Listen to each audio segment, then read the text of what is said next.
സൂര്യവംശമാണ് വർണ്ണിച്ചുകൊണ്ടിരുന്നത്. സൂര്യവംശത്തിലെ ഒരു പെൺകിടാവിനെ ചന്ദ്രൻ്റെ മകൻ വിവാഹം ചെയ്തു.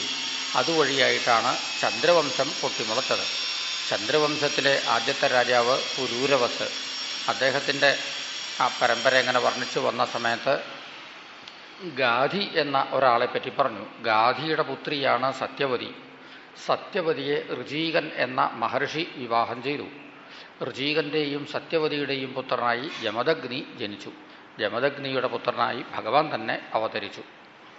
ഭൃഗുവിൻ്റെ ഗോത്രത്തിലാണ് അവതാരം. അതുകൊണ്ട് ഭാർഗവൻ എന്ന് പേര്. രാമൻ എന്ന അമ്മ കൊടുത്തിട്ടുള്ള പേര്. അങ്ങനെ ഇപ്പോൾ ഭാർഗവരാമൻ എന്നായി അദ്ദേഹത്തിന് പേര്. ഈ ഭാർഗവരാമൻ കൈലാസത്തിൽ ചെന്നു. ശിവൻ്റെ അടുത്തുനിന്നാണ് ശസ്ത്രങ്ങളും ശാസ്ത്രങ്ങളും ഒക്കെ പഠിച്ചത്. വിദ്യാഭ്യാസമൊക്കെ കഴിഞ്ഞ് പോരണ സമയത്ത് ശിവൻ ഒരു പരശു കയ്യിൽ കൊടുത്തു. അന്ന് മുതൽക്ക് പരശുരാമൻ എന്ന പേരിൽ അദ്ദേഹം പ്രസിദ്ധനായി. തപസ്വാധ്യായ നിരതനായിട്ട് ആശ്രമത്തിൽ അച്ഛൻ്റെ കൂടെ ഇങ്ങനെ കഴിഞ്ഞുകൂടി പരശുരാമൻ. ഒരു ദിവസം രാമനില്ലാത്ത സമയത്ത് ഹേഹയ രാജാവ് കാർത്തവീര്യാർജുനൻ ഏതാനും ഭടന്മാരോടുകൂടി ഈ ആശ്രമത്തിലേക്ക് വന്നു. ജമദഗ്നി എല്ലാവരെയും ഭംഗിയായിട്ട് സൽക്കരിച്ചു. കാർത്തവീര്യാർജുനൻ അപ്പ ചോദിച്ചു, ഇതെങ്ങനെയാണ് സാധിച്ചത്? അപ്രതീക്ഷിതമായിട്ട് ഇത്രയും പേര് വന്നപ്പോൾ സൽക്കരിക്കാൻ സാധിച്ചത്?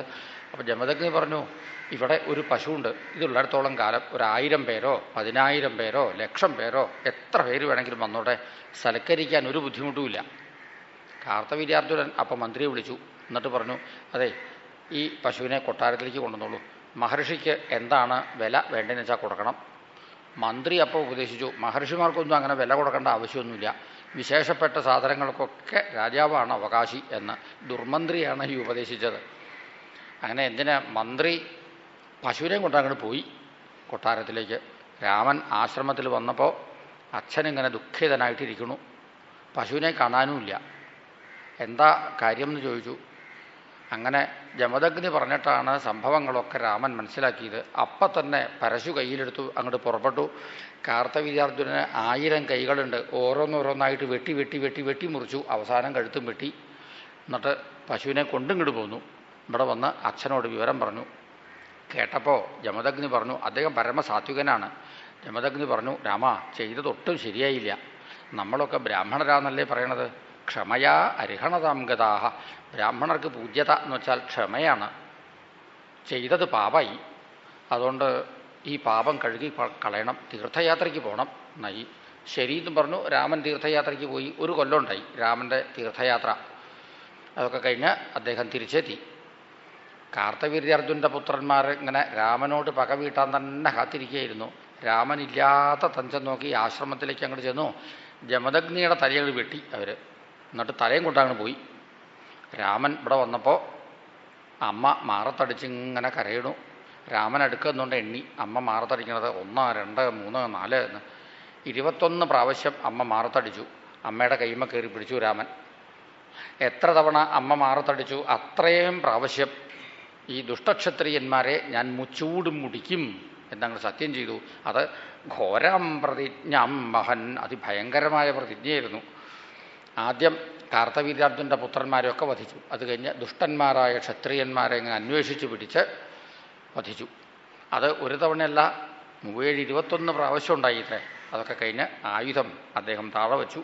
ഇന്നും അദ്ദേഹം മഹേന്ദ്രപർവ്വതത്തിൽ തപസ്സും ചെയ്തുകൊണ്ട് അങ്ങനെ വർത്തിക്കണു.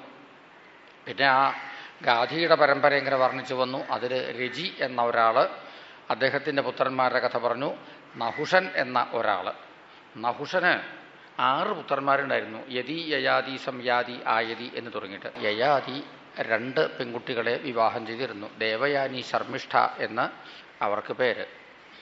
ദേവയാനിക്ക് 2 പുത്രന്മാർ ജനിച്ചു. ശർമ്മിഷ്ഠയ്ക്ക് 3 പുത്രന്മാരും ജനിച്ചു. അനവധി കാലം അദ്ദേഹം 2 പത്നിമാരോടുകൂടി ഇങ്ങനെ വിഷയസുഖം അനുഭവിച്ച് അങ്ങനെ കഴിഞ്ഞു. അദ്ദേഹത്തിന് വാർദ്ധക്യകാലം വന്നു.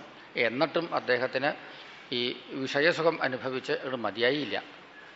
അങ്ങനെ ഇരിക്കുകയാണ് അദ്ദേഹത്തിന് ഒരു ദിവസം തോന്നിയത്, എന്തിനാ ഇങ്ങനെ വിഷയസുഖം അനുഭവിക്കണേ എന്ന്. അനുഭവിച്ചാൽ വിരക്തി വരുമോ എന്ന് അദ്ദേഹം ആലോചിച്ചു. വിരക്തി വരില്ല എന്ന് അദ്ദേഹം കണ്ടുപിടിച്ചു. എന്നിട്ട് അദ്ദേഹം പത്നിയോട് പറഞ്ഞു, ഞാൻ ഇനി സന്യസിച്ച് ഈശ്വരനെ ഭരിക്കാൻ പോവുകയാണ് എന്ന്. ആ പോണ പോക്കിൽ അദ്ദേഹം ഒരു സന്ദേശം എഴുതി വച്ചു. അത് ലോകത്തിലെല്ലാവർക്കും ആവശ്യമുള്ളതാണ്.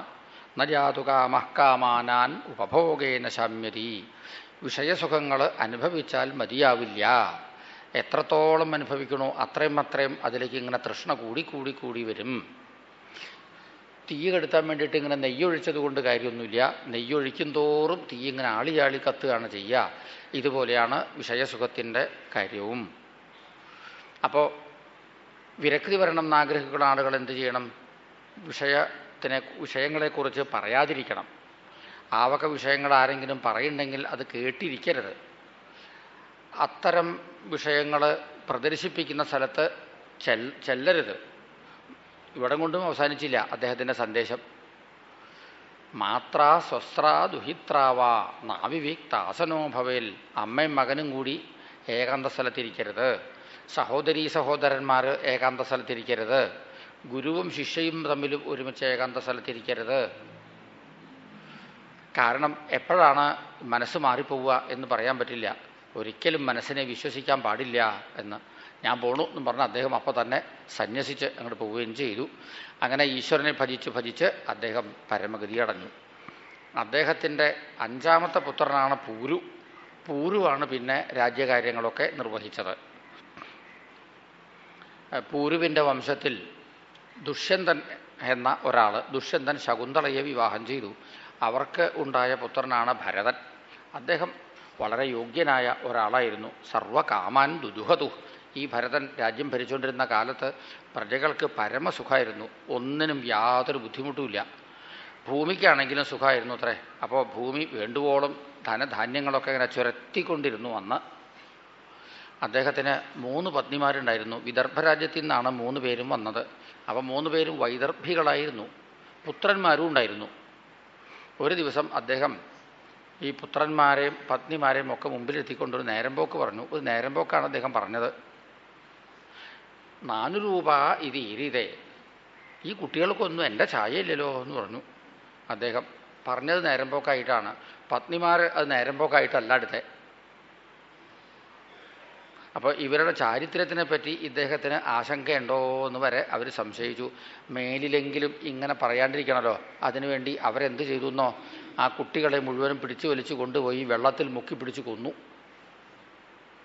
അതിനുശേഷമാണ് അദ്ദേഹത്തിന് ഈ കാര്യം മനസ്സിലായത്. അതോടുകൂടി മൃഷേതി ഉപരരാമഹ, ഇതെല്ലാം മിഥ്യയാണ് എന്ന് അദ്ദേഹത്തിന് അങ്ങോട്ട് ബോധ്യമായി. എന്നിട്ട് അദ്ദേഹം ഈശ്വരനെ ഭരിക്കാൻ പോയി എന്നാണ് കഥ. നോക്കണേ, ഈ ജീവിതത്തിൽ ഇങ്ങനെ അപ്രതീക്ഷിതമായി എന്തൊക്കെ സംഭവങ്ങളാണ് ഉണ്ടാവുക. അത് അദ്ദേഹത്തിന് പരമവിരക്തി വന്നു. അതുകൊണ്ടാണ് അദ്ദേഹം ഈശ്വരനെ ഭരിക്കാൻ പോയത്.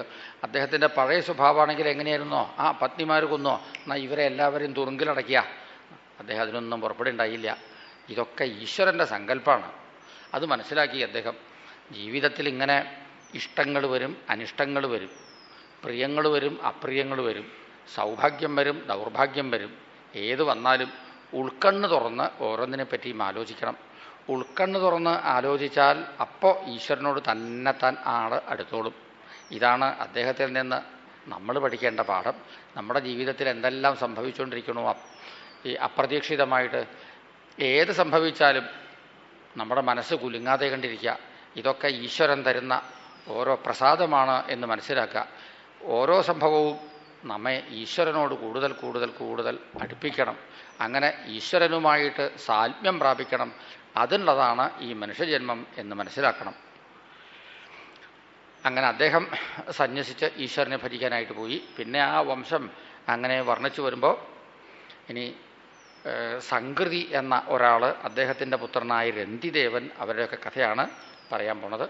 യയാതിയുടെ വംശപരമ്പരയാണല്ലോ വർണ്ണിച്ചുകൊണ്ടിരിക്കുന്നത്. അതിൽ പൂരുവിൻ്റെ കഥ പറഞ്ഞു. പൂരുവിൻ്റെ ഈ വംശം വർണ്ണിച്ചു വരുമ്പോൾ സംകൃതി എന്ന ഒരാൾ, അദ്ദേഹത്തിൻ്റെ പുത്രനായിരുന്നു രന്തിദേവൻ. ആരെന്ത് ചോദിച്ചാലും കൊടുക്കും. അങ്ങനെയായിരുന്നു അദ്ദേഹത്തിൻ്റെ സ്വഭാവം. അങ്ങനെ കൊടുത്ത് അദ്ദേഹത്തിൻ്റെ കയ്യിലൊന്നുമില്ലാതെ ഉണ്ടായി. അദ്ദേഹം പട്ടിണി കിടന്നു, കുടുംബത്തോടു കൂടി തന്നെ. പ്രജകളിൽ ആരോ മനസ്സിലാക്കി ഇപ്പോൾ രാജാവ് പട്ടിണിയിലാണ് എന്ന്. എന്നിട്ട് ആരോ ഒരു പാത്രത്തിൽ കുറച്ച് ആഹാരം കൊണ്ടു കൊടുത്തു. അദ്ദേഹം പത്നിയോടൊരുമിച്ച് പുത്രന്മാരോടൊരുമിച്ച് അത് കഴിക്കാനായിട്ട് ഭാവിച്ചപ്പോഴേക്കും ഒരതിഥി കയറി വന്നു. അതിഥിക്ക് വേണ്ടുവോളം അദ്ദേഹം വിളമ്പിക്കൊടുത്തു. പിന്നെ പാത്രത്തിൽ കുറച്ചേ ഉണ്ടായിരുന്നുള്ളൂ. അത് കഴിക്കാൻ ഭാവിച്ചപ്പോഴേക്കും വേറൊരാൾ വിശക്കണു എന്ന് പറഞ്ഞുകൊണ്ട് വന്നു. അവശേഷിച്ചത് ആ ആൾക്കും കൊടുത്തു. പിന്നെ പാത്രം ഒന്ന് കഴുകി വെള്ളം കുടിക്കാൻ ഭാവിച്ചപ്പോഴേക്കും വേറൊരാൾ അയ്യോ ദാഹിക്കണു എന്ന് പറഞ്ഞുകൊണ്ട് വന്നു. വെള്ളം ആ ആളുടെ മുമ്പിലും അദ്ദേഹം വെച്ചു. എന്നിട്ട് അദ്ദേഹം പ്രാർത്ഥിച്ചു ഭഗവാന്റെ മുമ്പിൽ, ഈ ലോകത്തിൽ എല്ലാ ജീവജാലങ്ങളുടെയും ദുഃഖം എനിക്ക് മാത്രമായിട്ട് തരണേ. ഇതായിരുന്നു അദ്ദേഹത്തിൻ്റെ പ്രാർത്ഥന. സാധാരണ ആളുകൾ എങ്ങനെയാണോ പ്രാർത്ഥിക്കണത് അതിൻ്റെ നേരെ വിപരീതം. എനിക്ക് സുഖാവണമെന്നാണ് എല്ലാവരും പ്രാർത്ഥിക്കാറ്. അദ്ദേഹം പ്രാർത്ഥിച്ചത് നേരെ മറിച്ചാ, സമസ്ത ജീവജാലങ്ങളുടെയും ദുഃഖം എനിക്ക് തരിക, അങ്ങനെയെങ്കിലും മറ്റുള്ളവരെല്ലാം ദുഃഖത്തിൽ നിന്ന് മോചനം നേടട്ടെ. അദ്ദേഹത്തിൻ്റെ ഈ പ്രാർത്ഥന കേൾക്കേണ്ട ആൾ കേട്ടു.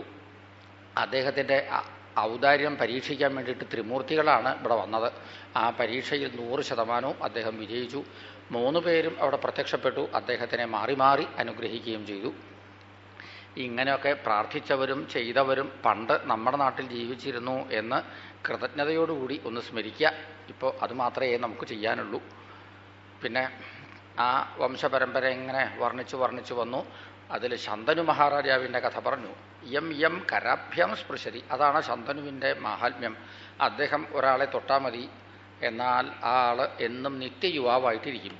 അദ്ദേഹത്തിൻ്റെ പുത്രനാണ് ഭീഷ്മർ. അടുത്ത തലമുറയിൽപ്പെട്ടവരാണ് പാണ്ഡവന്മാരും കൗരവന്മാരും. പാണ്ഡവന്മാരിൽ മധ്യമൻ അർജുനൻ, അർജുനൻ്റെ പുത്രൻ അഭിമന്യു, അഭിമന്യുവിൻ്റെ പുത്രൻ പരീക്ഷിത്ത്. ആ പരീക്ഷിത്താണ് ഇപ്പോൾ ഗംഗാനദീ തീരത്ത് പ്രായോപവേശം അനുഷ്ഠിച്ചുകൊണ്ട് ശ്രീശുകൻ്റെ മുഖത്തുനിന്ന് ഈ വക കഥകളെല്ലാം കേട്ടുകൊണ്ടിരിക്കുന്നത്. പരീക്ഷത്തിനിപ്പോൾ ജനമേജയൻ എന്ന പുത്രൻ ജനിച്ചു കഴിഞ്ഞിട്ടുണ്ട്. ഭാവിയിൽ ജനമേജയന് ശതാനീകൻ, സഹസ്രാനീകൻ മുതലായ പുത്രന്മാർ ജനിക്കും എന്നൊക്കെ പറഞ്ഞ് പൂർവവംശ പരമ്പര വർണ്ണിച്ച് അവസാനിപ്പിച്ചു. അത് കഴിഞ്ഞ് യയാതിയുടെ മറ്റു പുത്രന്മാരുടെ കഥകൾ, അനു, ദ്രുഹ്യു, തുർവസു, ഇവർക്കൊന്നും പ്രത്യേകിച്ച് കഥകളൊന്നും പറയാനില്ല. ഇന്നാളുടെ മകൻ, ഇന്നാൾ, ഇങ്ങനെ പുത്രപൗത്ര പരമ്പരയുടെ പേരുകൾ മാത്രം പറഞ്ഞു വന്നു. അവസാനമാണ് യദുവിൻ്റെ കഥ പറയാൻ തുടങ്ങിയത്. അപ്പം തന്നെ ആമുഖമായി പറഞ്ഞു, യദുർവംശം നരശ്രുത്വാ സർവപാപൈഹി പ്രമുച്യതേ. യദുവിൻ്റെ വംശം വർണ്ണിച്ചാൽ പാപങ്ങളെല്ലാം അവസാനിക്കും. ആ വംശത്തിലാണ് ഭഗവാൻ ശ്രീകൃഷ്ണനായി അവതരിച്ചത്. പിന്നെ യദുവിൻ്റെ പരമ്പരയിൽ ശാഖോപശാഖകൾ, മധുക്കൾ, ദാശാരിഹന്മാർ, സാത്വതന്മാർ, വൃഷ്ണികൾ, ഭോജന്മാർ, അന്ധകന്മാർ, ഇവരൊക്കെ ഈ യദുവംശത്തിൻ്റെ ശാഖോപശാഖകളിൽപ്പെട്ടവരാണ്. അങ്ങനെ ഉഗ്രസേനൻ, ശൂരസേനൻ, ദേവകൻ, ഇവരുടെയൊക്കെ കഥ പറഞ്ഞു. ഉഗ്രസേനൻ്റെ മകനാണ് കംസൻ, ശൂരസേനൻ്റെ മകനാണ് വസുദേവൻ, ദേവകൻ്റെ മകളാണ് ദേവകി. ദേവകൻ്റെ മകളായ ദേവകിയും ശൂരസേനൻ്റെ മകനായ വസുദേവനും തമ്മിൽ വിവാഹം നടന്നു മഥുരാപുരിയിൽ വെച്ച്. അവരുടെ 8ാമത്തെ പുത്രനായിട്ടാണ് ഭഗവാൻ അവതരിച്ചത്. അവതാരം മഥുരാപുരിയിൽ കാരാഗൃഹത്തിൽ അർദ്ധരാത്രി സമയത്തായിരുന്നു. ഭഗവാൻ ബാല്യകാലം കഴിച്ചു കൂട്ടിയത് അമ്പാടിയിൽ. പിന്നെ വീണ്ടും മഥുരയിലേക്ക് തന്നെ തിരിച്ചു വന്നു. ക്രമേണ ദ്വാരകയിലേക്ക് താമസം മാറ്റി. രുക്മിണി മുതലായ ഒട്ടേറെ പെങ്കിടങ്ങളെ ഭഗവാൻ വിവാഹം ചെയ്തു. അനേകം പുത്രന്മാരും ജനിച്ചു. കുരുക്ഷേത്രത്തിൽ വെച്ച് പാണ്ഡവന്മാരും കൗരവന്മാരും തമ്മിൽ അതിഭയങ്കരമായ യുദ്ധം നടന്നു.